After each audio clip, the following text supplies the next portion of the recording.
less than 24 hours, Georgians will be under a shelter-in-place order. McDonald, though, said he did not know the man was handcuffed and was trying to use his foot to pin him to the ground so he could be handcuffed. If your friends, neighbors, or local organizations are not complying, report them to us. Hello and welcome to the Free Georgia podcast. My name is Jake Green, flying solo today, and we're going to talk about fear for a little while. I just got back from a trip to Mexico, which is why this podcast didn't come out on Tuesday. It's coming out on Friday. Mexico was very interesting. I was not expecting a bunch of the things that I saw there. I imagined that the citizens would be less cooperative, just basically live their lives the way that they would like to live their lives. However, it's definitely not the case. While there is some of that, there are definitely some libertarian things that I saw down there. But the thing that struck me most was how many people still are wearing masks and how seriously they take it. There are some places that don't give a crap and will allow you to not wear a mask. Some Ubers didn't force you to wear a mask, but flying to and from, actually just flying from, American Airlines didn't make me wear a mask, but any Mexican airline makes you wear a mask the entire flight, just like it's 2020, and there's no science to back up their position. So it was kind of frustrating to get down there and have to go, I don't know, buy a mask, which sounds so stupid. It sounds so stupid to complain about just something so small that just, fits right over your face and protects other people, though that has definitely been proven to not be the case, especially all of these cloth masks, these surgical masks. None of those actually do anything. A bunch of the studies that I've read have demonstrated that a KN95 mask will help mitigate about 10% of whatever virus it's trying to protect against. So, wearing those surgical masks, wearing a cloth mask, bandana, those do absolutely nothing. Yet that's what everybody down there was wearing. I saw maybe 1 or 2% of the people wearing KN95 masks. And it was just kind of enlightening and kind of made me appreciate Georgia, appreciate living here in the U.S. a little bit more. I know that the mask mandate didn't end too long ago for us as well, but in Georgia, we never really had to deal with that after 4 months or so, 5 months maybe. I mean, we shouldn't have had to deal with it at all. People should have been given the choice, given the option to do with it what they may and determine whether or not they wanted masks in their stores, they wanted masks in their, restaurants, all that kind of stuff. But they weren't. Mask mandates went into effect, and it was even more annoying when it was on plane travel, because you're sitting there for 3 freaking hours with, something over your face. You can't breathe as well. It limits your oxygen. You get yelled at if you take it off. If you happen to wear a inappropriate one, they'll sometimes try to kick you off the plane. I made it a game to see how far into the airport and how far onto the plane that I could go without wearing a mask. And I don't know, I would have to put it on through security right when I got to the front of security line, and then I'd take it right off. No one would care. And then I would most of the time have to put it back on to get onto the plane. There were times when I didn't, and my mom would do this thing where she'd buy a 1 pound bag of peanut M&Ms and just eat those one by one for the whole flight. Just crazy slow. and not have to worry about the annoyance of a mask. So, yeah, the experience down in Mexico was good. It definitely opened my eyes to a little bit, or reminded me, I guess, because I've traveled quite a bit and I've been to a lot of places, but definitely reminded me how good we have it here in the U.S. There were a lot of great things about Mexico City that I loved. The food, the walkability of the city, but things that I disliked were you never exactly felt completely safe, I guess. You walk, one street to the next and you're going from high-end area to very low-end area. And there were just times when it felt, uneasy.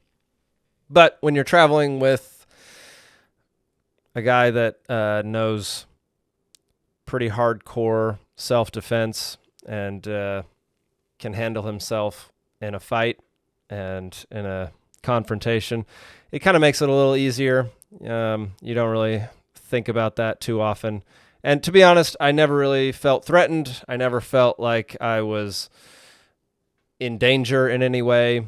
There was just a slight feeling of uneasiness, and that could have just been because, it's a country that I've never been to before, or a city that I've never been to before. You're accosted constantly by people trying to sell stuff, which is fine. You just got to learn to tell them no.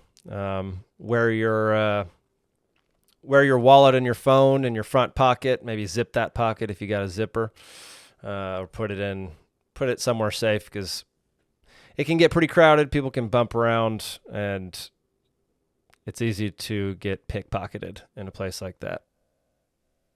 But overall, fantastic time down there, and would highly recommend Mexico City to anyone who wants to visit a place that has incredible food. Fantastic food. Also visited one of the best soccer stadiums in the world, Azteca, and watched a local game there. It was awesome. It was one of my life goals was to go to Azteca, and so I got to check that one off the list. But some of the things that I noticed, aside from the masks, they have what you would call free public Wi-Fi. And I guess the saying is, if something's free, then you're the product. And in order to sign up for their free public Wi-Fi, you have to hand over an enormous amount of information. And it's something that I chose not to do because I'm not looking to have the Mexican government look into my phone, look into my data, have access to any data that I have there. So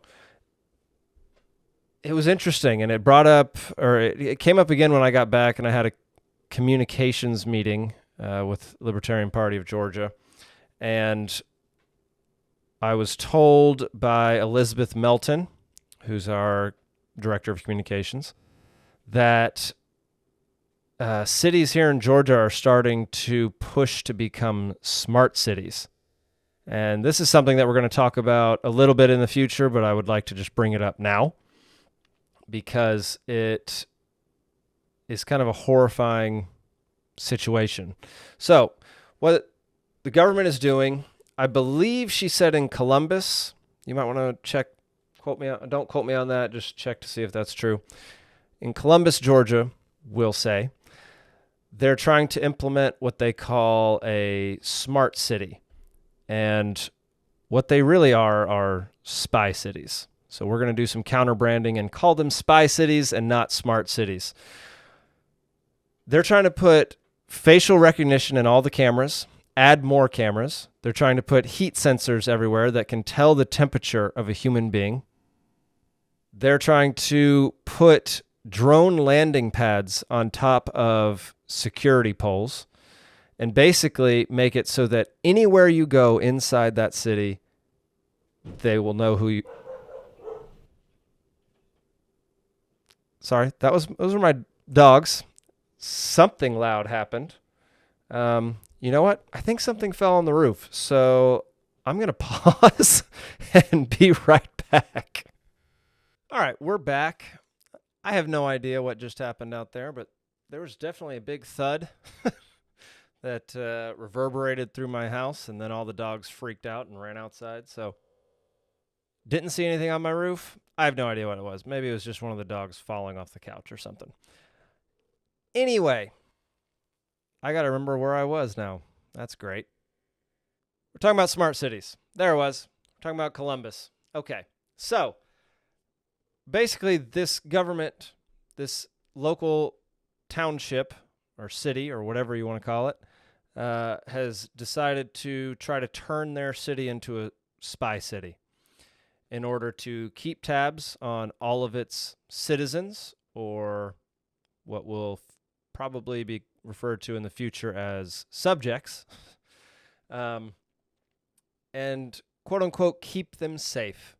Keep them safe. That's always the it's always the reasoning when implementing any kind of authoritarian measures. Is we're just trying to keep you safe. We're trying to keep you safe from each other, safe from criminals, safe from anything except themselves, basically. Because the biggest perpetrator of crime and violence in the world is the U.S. government. And the fact that they're trying to create a quote-unquote smart city in order to keep people safe and keep their city running efficiently is laughable. It's kind of terrifying. It's some of the same tech that they're using in China with their social credit system, and the fact that it's coming here to Georgia, it really gets you thinking. You know, it's some of the same tech they're using in the Chinese social credit system, tracking everything, tracking all your movements, all your financial transactions, everything. And it's coming to Georgia. That's bizarre. That should make you think. That should make you think about how you're planning your life over the next 5 to 10 years. And like what measures you're taking in order to be self-sufficient, in order to not rely on the government, because in the end, that's what the Libertarian Party is all about. It's about personal responsibility. And if you're not preparing for something that, granted, may never come, there may never be some insane thing, insane event, insane measures that the government takes to force you to basically strip you of everything that you have and leave you penniless and homeless and all these different things. Or, I don't know, maybe we'll have a food shortage, and learning how and knowing how to grow your own food will probably be pretty valuable in that kind of situation. Or maybe, we'll have another pandemic. Maybe monkeypox will go crazy, or just the government will tell you that it's gone crazy, and they'll reinstitute lockdowns. I'll tell you what, if Abrams happens to win the governorship this year, which praying she does not, you're going to see more authoritarian measures come to Georgia. She's preaching all this, helping people and like helping Georgians rise up and all this crap without actually giving any actionable ways to do it that haven't already been disproven as ways that only hurt communities. We'll go over that in a future podcast. We're going to talk all about Stacey Abrams over the next month or two. We'll have a whole podcast dedicated to it. But we'll also have one dedicated to Kemp, because he ain't much better. But it's just this idea of living in fear.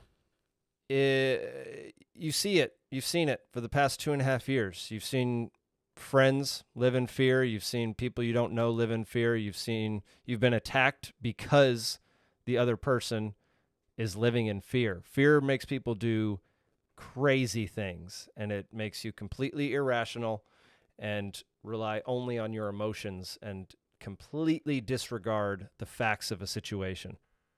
And the more things like spy cities are promoted, the more times you hear a government say we're looking out for your safety, the more you should be suspicious. And the more you should fight against that fear that they're trying to instill in you, because they are. In fact, let's look at, I think I pulled up an article here. Let's look at this. From the Atlanta Journal-Constitution, mosquitoes in Atlanta again test positive for West Nile virus. Holy cow. What? All right, let's just go down a little bit. I mean, if that doesn't instill fear, if that's not intended to instill fear, then it's a really crappy headline. Let's see. Mosquitoes that tested positive for West Nile virus have been captured in 3 separate traps throughout Atlanta. Traps were located in these places, yada, yada, yada. Most people infected with this virus don't feel sick, with about 1 out of every 5 people infected developing a fever or other symptoms, and 1 in every 150 infected people developing a serious, sometimes fatal, illness, according to the Atlanta-based Center for Disease Control and Prevention. Fulton Health Department set out traps from July to October every year to test mosquito larvae to see if they contain any diseases. This comes 2 weeks after the trap at Herman J. Russell West End Academy ensnared mosquitoes that tested positive for the virus. Anyway, let's just go back to this one paragraph. Most people infected with this virus don't feel sick. Why is this an article? With about 1 out of every 5 infected developing a fever or other symptoms. Fever or other symptoms. Sounds really terrible. And about 1 in every 150 people developing a serious, and then they put in between 2 dashes, sometimes fatal. The specificity of that sentence is amazing. They really nailed down that percentage of people that die from West Nile virus. In fact, let's just do a quick Google search. What is the death rate of West Nile virus? Let's see. What should we open here? Should we go to Medscape? We'll open a couple. We'll go to CDC, and we'll go to Wikipedia, and we'll go to Medscape. Let's see. Come on. Oh, come on. I got to have a freaking account? Stupid. Oh, and that site can't be reached. Oh, good job, CDC. Discovering the United States. Let's see, the mortality rate. Interesting. The mortality rate is higher than you would assume. How is that possible? Let's go back and look at this. 1 in every 150 people infected developing a serious, sometimes fatal illness, which puts it at like 0.66%. But these are saying it's anywhere from 3% to 11%. Granted, this is Wikipedia, so Wikipedia could definitely be wrong. This is why, what the heck? Is the CDC.gov might be down. I mean, that's a blessing for humanity. But it's just super interesting that this is the whole problem with people freaking out over different things, because you can find data. This person clearly found data to back up their findings. It looks like Atlanta-based CDC.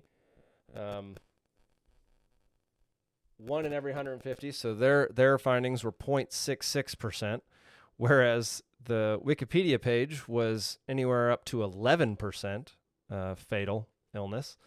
So who do you believe? Who do you believe? And the uncertainty really does promote fear. the deluge of information that you can find on a specific topic definitely promotes fear and uncertainty. And it's never good to act in fear. And I cannot recommend enough to start learning start adding skills to your repertoire.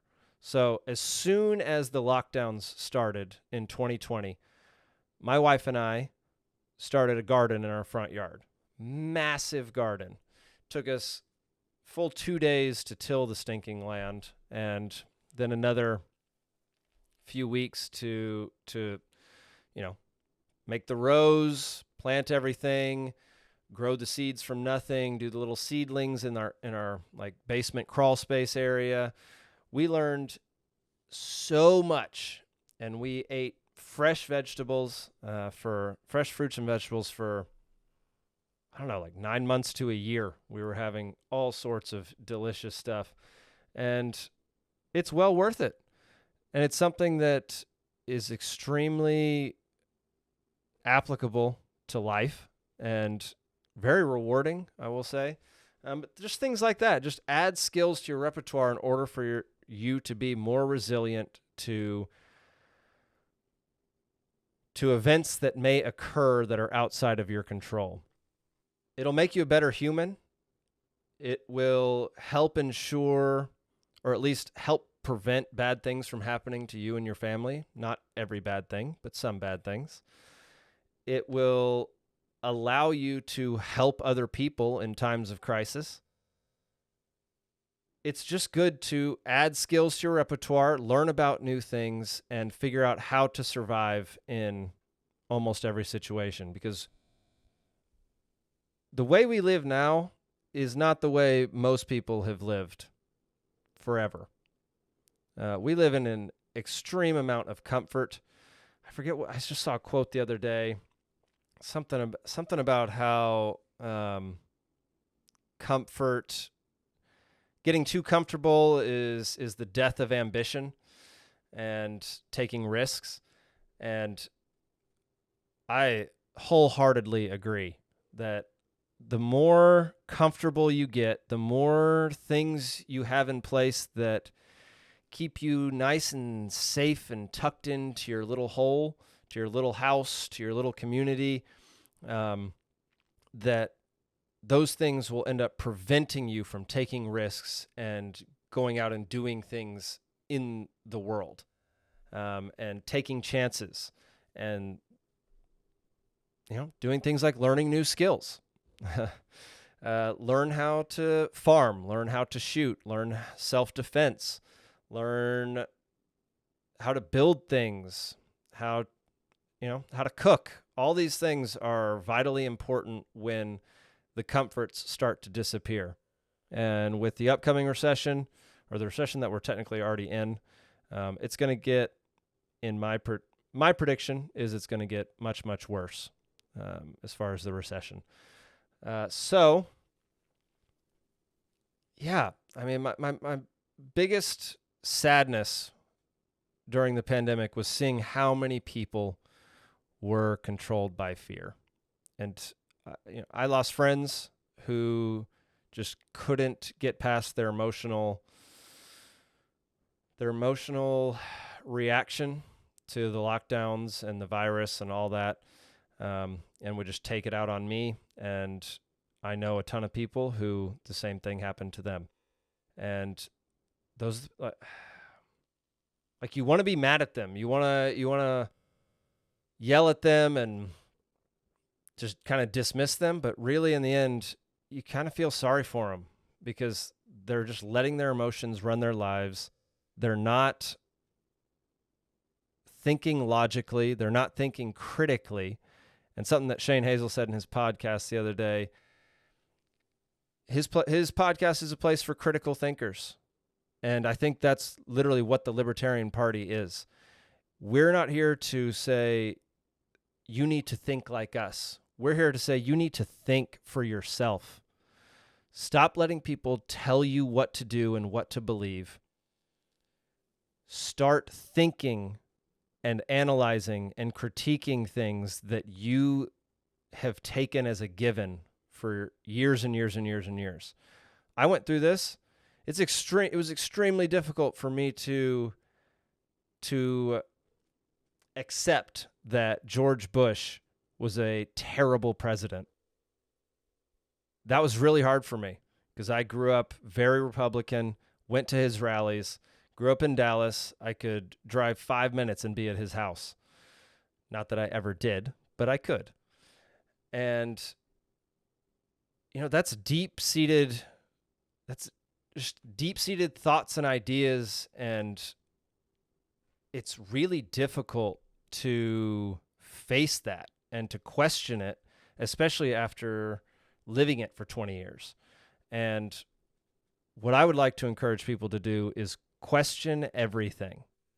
Question everything. It is not wrong to, I was told by one guy who quit being friends with me that doing my own research made me an idiot, basically. It made me what was his exact phrasing? I mean, he called me an idiot in there for sure, but he basically doing my own research and compiling evidence from multiple different sources rather than just believing the corporate press or the government made me foolish. How ridiculous is that? I mean, that's insane. And he's sitting there living in fear, taking it out on other people, and not enjoying his life. I mean, that's a brutal existence. And man, I don't want any of y'all to be living in fear. And let me make the distinction between living in fear and being prepared. Okay? I'm a very well-prepared person. There's a ton more I can learn.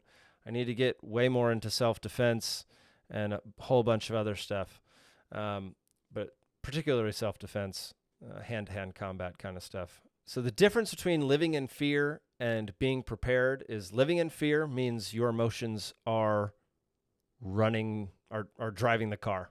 They're your emotions are the ones making all the decisions, and you're not thinking rationally about anything. When all the lockdowns started and we realized, oh my gosh, they're printing $6 trillion.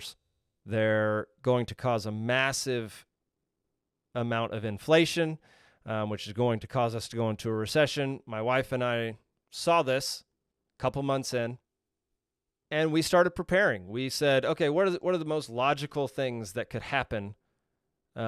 Disasters, government overreach, that kind of thing. What are the most likely things that will happen within the next 5 to 10 years?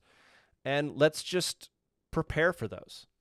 Let's figure out how to farm. Let's, practice shooting.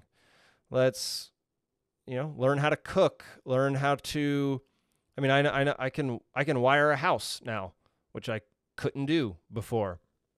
I can plumb a house, which I couldn't do before. I've learned all of these things through basically YouTube videos. Just YouTube videos. You don't have to go to school for any of this stuff. You can learn. There's a enormous amount of information on the internet, as was discussed a few minutes ago. And it's all there for you to go see for free. And it's incredibly helpful. So yeah, that's the difference between living in fear and being prepared. Being prepared, you're thinking rationally, you're setting out a plan, and you're making it happen. Living in fear means your emotions are driving the car, and it's this zigging and zagging and this way and that way and up and down. You never know what's going to come, and you never know what you're going to do next because you're reacting to what happens in the outside world rather than being prepared for what happens and then just adapting. This has been quite a rant. And it all started with Mexico. I got to say, some of those tacos in Mexico are unreal. I mean, the chilaquiles, if you go to Mexico and you don't get the chilaquiles with the green sauce, the verde sauce, you're a fool. Get it. It's freaking delicious. Well, y'all, I am getting a lot of requests for people to come on this show and for me to chat with a bunch of people. So I'm considering upping it to 2 times a week. I don't know how I'm going to do that with my schedule, but maybe I can make that happen. So I'm hoping over the next couple weeks I'll start to add another one. I'm also going to try to make a schedule and put it up on lpgeorgia.com along with the new logo for the podcast and all that kind of stuff. So if you are looking for any information, if you want to join the Libertarian Party, if you want to donate to somebody's campaign because it's a big election year here in Georgia, go to lpgeorgia.com. And there are tons of resources. You can see, you can see our platform, headlines. You can see where all our affiliates are in the state of Georgia, what our bylaws are. You can even find out what is a libertarian according to our website. You can sign up. You can see our events. You can register to vote. You can submit a blog. If you have something that you think the Libertarian Party should be made aware of and should publish, you can submit a blog post. You can also run for office if that's something that you would like to do in the future, if you're already a libertarian or thinking about becoming one. We are always looking for people to run for office, and we will do everything we can to help in that regard. We also have a store with some apparel and some other paraphernalia. And then we have a bunch of these events. So go to our website, lpgeorgia.com, to check all that out. And that should do it for today's episode. So thank you so much for watching, and I'll see you next week.